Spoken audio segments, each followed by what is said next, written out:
all of the seams in the construction of this pouch are saddle stitched together. Very simple thing, saddle stitching. So you'll take a bit of your artificial sinew, whatever color you like, whatever length is comfy to work with. You don't want it too long, it'll get tangled up, and it's honestly, it's not hard to finish an end. It's all synthetic material, so you can just take a lighter to it and burn it down. So you tie a little knot, snip it, burn it, you're done. So anyway, saddle stitching, very simple thing. So I've gone ahead and I have pierced some stitching holes with the stitching chisels into this somewhat decrepit piece of leather. All you do is you take one side and you pass it through one and through the other, right? Just like so. And now you go ahead and pull things so your two sides are even. And now they're like this, yes. You go through one side like so. And then you pull that nice and snug. And then you take the other side and you go through the same hole. Exit like so. If it stabs through the thread like this, that is no big deal. Don't even worry about it. Pull it nice and snug. It is possible if you, depending on the thickness of your leather, the strength of your leather, and how close these holes are, it's possible to pull on this so hard that it will cut through the leather, and now you can't do anything with that spot because it's a big slice instead of actually being a functional set of holes with stitching. And you just do the same thing again to the next hole, right? Needle through. You may need to use some pliers. Sometimes they can get a little on the tight side. So a cheap set of pliers is nice to have on hand. Oh, there we go. See, that didn't even take much of anything. Like I said, this is some old decrepit leather, but there is a perfect example. I just tore right through. I barely even tugged on that. But that's saddle stitching. It's a good strong stitch, and it's pretty much all I use. Let's talk about the lacing pattern. So for the sake of visibility, I'm going to try doing it this way. I have a white thread and a black thread. I have found it to be a bit tricky picking this up off of the tutorials that I encountered, mostly because there's a lot of, you take this lace and you go under that lace and this lace and that lace instead of actually like trying to name things. So there's a little specificity there, which is made even worse by the fact that the lacing is all the same color. And so it can be a little difficult to see sometimes. When doing this for real on a project, you would want to use your pricking irons and not punch holes. For this, I did punch some holes. That's why you can see some of these gaps here, which is unfortunate, but it's not a deal breaker for this pouch. When doing this, you will be using these brass needles or whatever lacing needles you have, and not these blunted needles I'm going to be using here. Again, this is just for the sake of being able to show this easily and quickly and not worry about I'm not actually going to use a piece of lace, because kind of the big struggle with doing this lacing stuff is in keeping the grain side to the surface all the time. It wants to twist on you, and it's a struggle. So just to keep this simple, I'm just going to use some thread, some punched holes. Hopefully it's nice and visible for you all. So starting off, we have our lacing. Obviously, in reality, that will all be one color. But what you're going to want to do is evenly divide it like so. So I have one needle, two needle, and they're both the same length. I have gone from the back out the front like so. From there, just drop one side. We're going to work on this for now. We're going to go from hole 1 to hole 2. Just like that. And then come back up and out hole 1. From there, we'll go across from hole 1, 2, 3. And we'll go down into hole 3. From there, we'll come up to the next available hole down here on the bottom. And we'll continue this pattern 1 to 3, 1 to 3, 1 to 3 until either we exhaust our lacing or complete our stitching.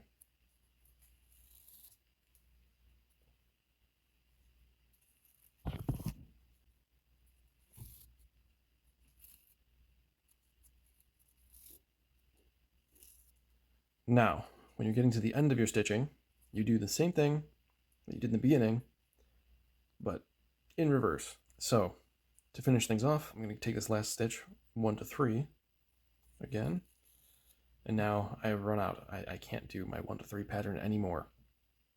So I'm going to go and reuse that one. So now if you look,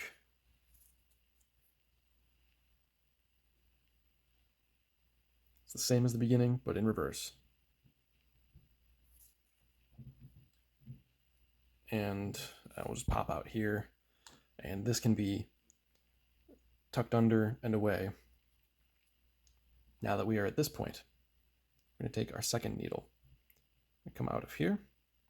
We're going to go under the first available bit of lacing, over the next, and down into 2.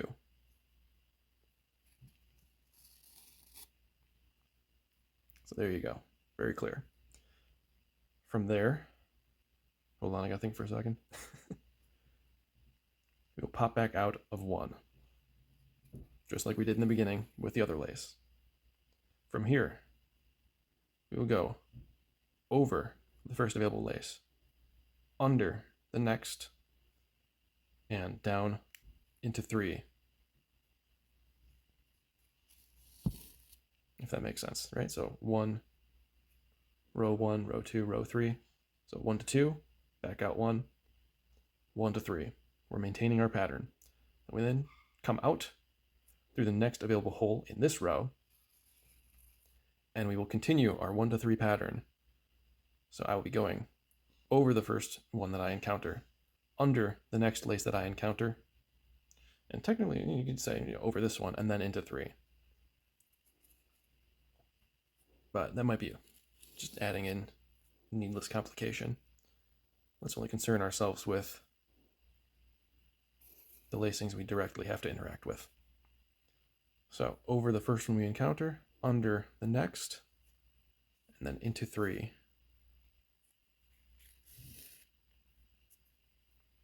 And our pattern is developing. Now, all of this is very stretched out. I honestly, if I were actually stitching this with lacing, I probably would have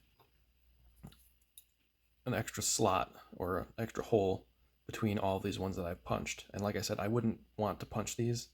I have seen firsthand that using a hole punch and doing it this way doesn't make for the cleanest look. Definitely go for the pricking irons if you can. But like I said before, this is just for the sake of making things very visible, very clear what the pattern is, how things are working here. So we will always go to the next available hole in this row, like so.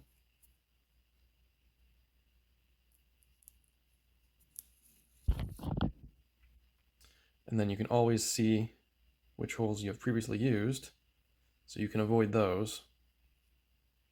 Now, when you're actually doing it with lacing, it's a little more confusing. It's not quite as clear because it's not bicolored like this is. But you can work it out. You'll be able to see the V pattern here, and that will help indicate to you which ones you have already run through and which ones are unused, because these will only have a diagonal pattern to them.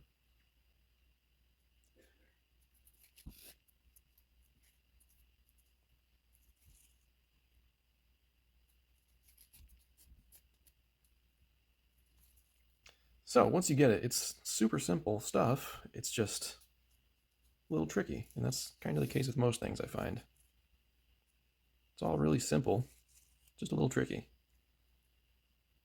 Now, to finish this off, it's going to be just like the other side. We're going to come out this next available hole. And we're going to want to go over this one, right? Because if we look at this, we've already gone under it before.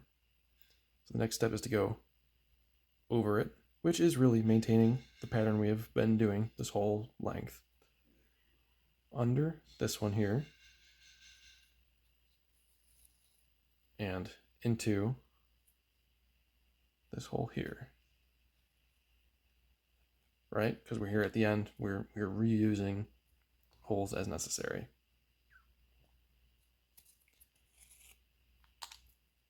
And that's really it. Same as the beginning, just in reverse. And what I did on the pouch is, this is the pattern you would use for two pieces of leather like this, butting up to each other. Same case with this bottom, it is butting up to this piece of leather. So they each have a row of holes and they run in parallel. Yes. What I did to finish these areas off, because this is basically what we're looking at, is I just continued with my lacing, threaded it through a couple times, and tucked it along the inside. And as I worked around, I just covered over it, and that holds the ends down. You don't need to worry about any other way of finishing those. The rest of the lace, it will hold them down. You just tuck them. Now I will show you how to do the top edge lacing for the pouch. This one was a little bit trickier for me to wrap my mind around. It's not that bad once you get the pattern, but personally I find it really easy to lose my place in the pattern and have to backtrack and think, oh no, did I mess up? Did I not? Let's undo some stitches and then reassess where we're at and then move forward again. So it's just one of those things for me. Obviously, you're going to want to be using lacing instead of artificial sinew like I have here. This will be a little bit easier to see. We've got high contrast here, and a little bit easier to work with just for the sake of demonstration of the pattern that you would need to follow here. If you're using lacing, actual leather lacing, you're going to want to lubricate that somehow. So that's what I use this paste wax for. You can use saddle soap, any sort of leather conditioner that'll give it a little bit of a slip, so that way your lacing will pass over the other bits of lacing and through these holes nice and easily. You're going to want that. Also, because I don't have a diamond shaped awl to open these up a little bit further, I would just simply recommend, once you punch these, go ahead and just work this down the rest of the way so you know it's opened up as large as possible. All right, so about how to get this done. When you are starting this off, you don't want to start off in a corner. You don't want to pick an end. You actually want to start somewhere in the middle. So offset here, actually in the middle. Any place like that, great. Don't start at an actual end. It just works out better. And you can see here, actually, one thing that I did was I doubled over some lacing. Focus, please. Thank you. I doubled over some lacing just to help fill it out, because I had some thin areas in my lacing. Since I cut it by hand, the width varied, the thickness varied, and that led to some inconsistencies in my results. So I had to weave in a few extra pieces to kind of even out the overall look, so that way I don't have too many gaps showing. This is going to look a little on the sparse side, and that's because I'm just using this artificial sinew. If this were an actual bit of lacing, it would fill out much better, but the fact that it's a little sparse is actually going to be helpful right now. So like I said, you don't want to start at your actual end. You want to pick some spot in the middle, and then once you've made your round, your way all the way around your pouch, then you will complete the look, and then go ahead and tuck your lace away underneath other bits of lacing, and you can go ahead and glue that, or just tuck it far enough that it holds itself, to be honest. So you just pick a spot in the middle, and you're going to run your needle in like so. Now, you don't want to put a knot in here or anything. What you actually want to do, you want to leave a good few inches, couple inches and a half maybe, and you're going to bring that up and tuck that around the back for now. Let's go with this amount. That feels good. From there, we're going to call this hole 1. So 1, 2, 3, 4. And then we will enter from the front again into hole 4.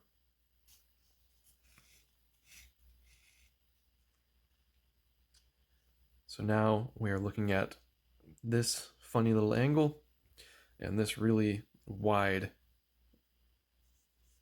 angle right there. From here, you're going to want to loop around to the front. So right, we're leading out the back. We're going to take our needle and we're going to go to hole 2 in the front and out the back. As you tighten down, it will look like this. So now that is helping hold our tail right here. From here, you're going to want to actually go up under the tail. Oops, don't want to split it. Well, doesn't matter right now. There we go. Up under the tail. You can always tighten that in a sec, so don't worry about that too much. And at this point, we're going around the front again. We're going to the next available hole right here. Don't worry about this one. We'll get to that later.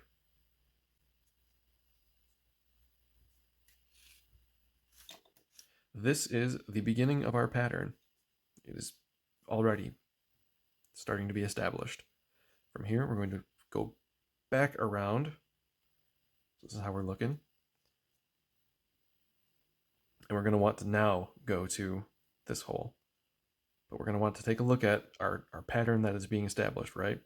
So we went over the first one here, under this one, and now since we plan on using this hole right here, that will send this strand this way.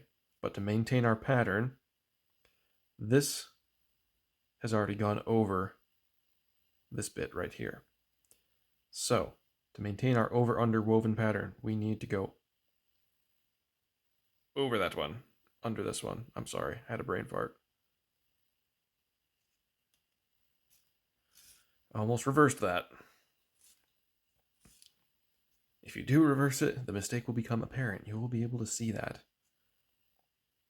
See, there it is, our pattern. So, under, over. This one has gone over, and it goes under. The strand we just ran, over, under. So everything has gone over and under equally. We don't have any doublings of our overs and unders with our strands. That means we're doing it right. So we're going to come around to the back again, and we're going to go under this one right here.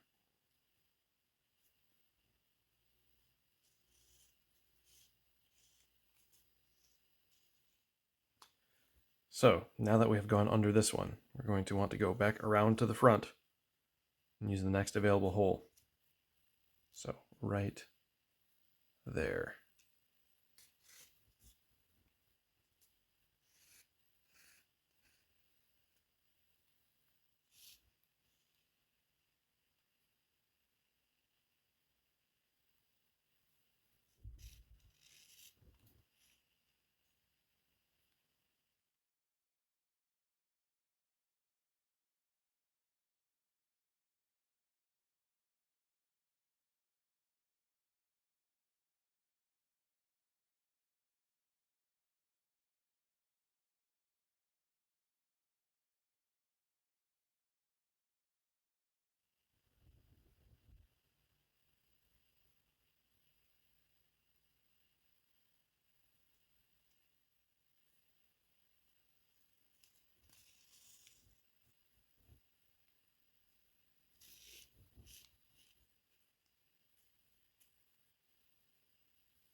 Like I said, this one trips me up every time.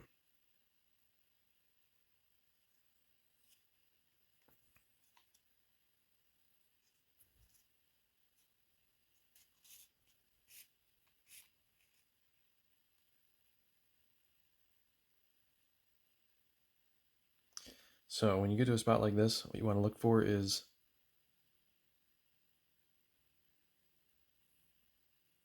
you want to enter into one that's already been used before. It might feel like you want to go for this one, but always check, look for one traveling this way and going into the slot. So you go under,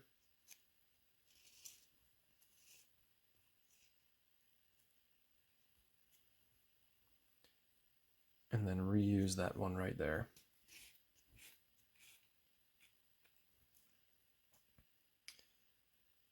See this little bit right here, I think I fumbled somewhere, but we've established our pattern up here. So again, over this one, under this one,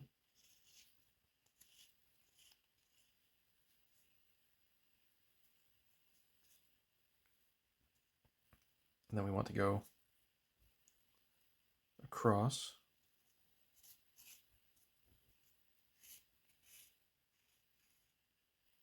Wait, no. What am I doing? I'm getting mixed up. That's what I'm doing. No, I'm not. This is right. Because then we come back around. Let me do that right there. Yeah, this is some mental gymnastics for me. I don't know why. It shouldn't be this hard, and yet it is. Why is it? I don't know. Maybe that's why I can't draw knotwork worth a darn.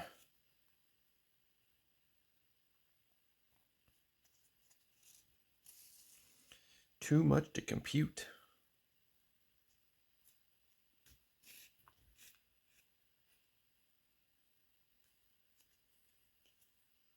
Wait, what are we doing? Getting ahead of ourselves. Up under that one. Yes. And then around.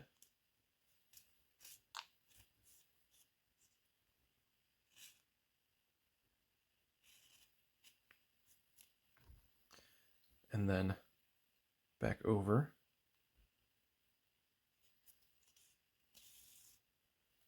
The reason why I'm showing so much of this is because I struggle with it. And someone out there is bound to struggle with it as well.